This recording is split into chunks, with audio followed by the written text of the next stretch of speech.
불과 얼마 전까지 에어컨을 켜고 지냈는데 어느새 난방을 켜고 여러 겹의 옷을 껴입어도 추워서 외출이 망설여지는 계절이 찾아왔습니다. 여름에는 시원해지기를 바라거나 겨울이 오기를 기다렸던 사람도 있겠지만 막상 겨울이 닥치면 빨리 봄이 왔으면 좋겠다거나 차라리 여름이 낫다는 말을 하곤 합니다. 하지만 우리는 늘 답을 찾을 것이다. 늘 그랬듯이 라는 말처럼 인간은 흔히 적응의 동물이라 불립니다. 환경이 급변하더라도 수백, 수천 년의 시간이 흐르면 그 환경에 맞춰 변화하기 때문입니다. 사실 인간뿐 아니라 거의 모든 생물이 환경에 따라 변화하지만 인간이 특별히 주목받는 이유는 상황에 맞게 생각하고 행동하며 다른 생물보다 적응 속도가 빠르기 때문입니다. 예를 들어 넙치의 진화 과정은 흥미로운 점을 보여줍니다. 넙치의 눈이 처음부터 한쪽에 몰려 있었는지 아니면 다른 물고기처럼 양쪽에 있다가 환경에 적응하며 이동했는지에 대해 과학계에서는 다양한 의견이 있었습니다. 점진적으로 변화했다는 학자, 급격한 도약을 통해 변했다는 학자, 돌연변이로 태어난 개체가 생존에 유리해 후손에게 형질이 이어졌다고 보는 학자 등 여러 견해가 존재했죠.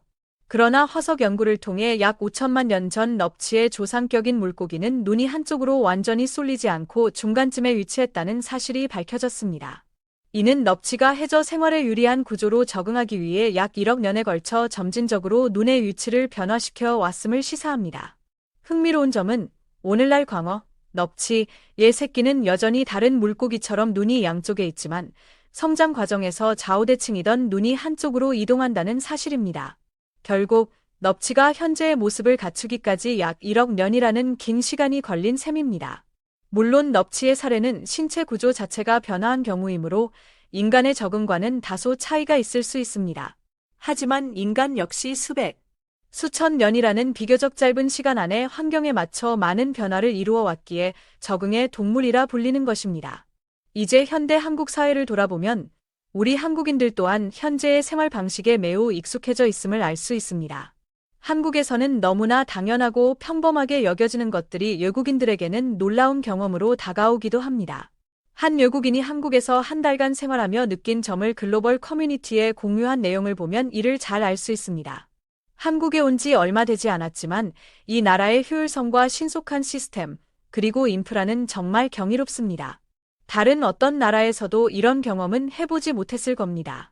저는 이곳 대학교에 다니게 되어 앞으로 몇 년간 머무를 계획으로 바로 집을 구했습니다.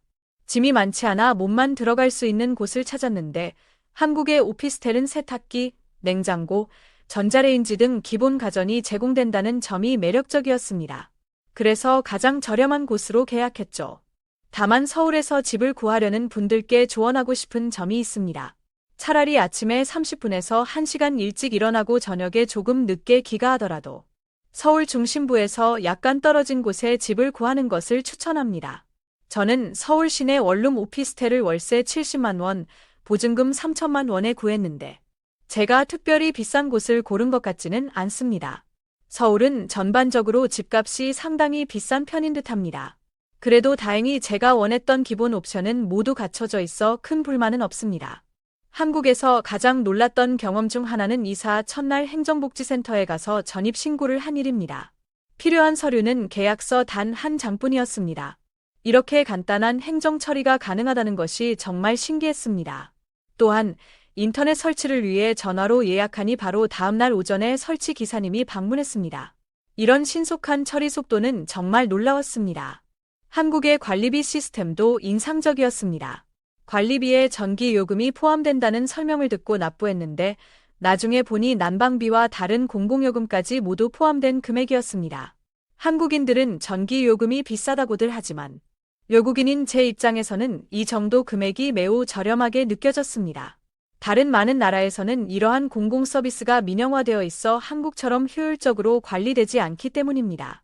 결론적으로 한국은 놀라운 효율성과 속도, 그리고 뛰어난 인프라를 갖춘 나라라고 생각합니다. 이 모든 것을 경험하며 저는 한국을 미친 나라, 놀랍도록 대단하다는 의미라고 표현할 수밖에 없었습니다. 이 외국인의 경험담처럼 우리가 일상에서 당연하게 여기는 것들이 다른 문화권의 사람들에게는 경이로울 정도로 특별하게 느껴질 수 있습니다. 효율성과 빠른 적응력은 본래 인간의 특징 중 하나이지만 한국 사회가 구축해온 독특한 시스템과 문화는 세계적으로도 두드러지는 강점이라 할 수 있을 것입니다.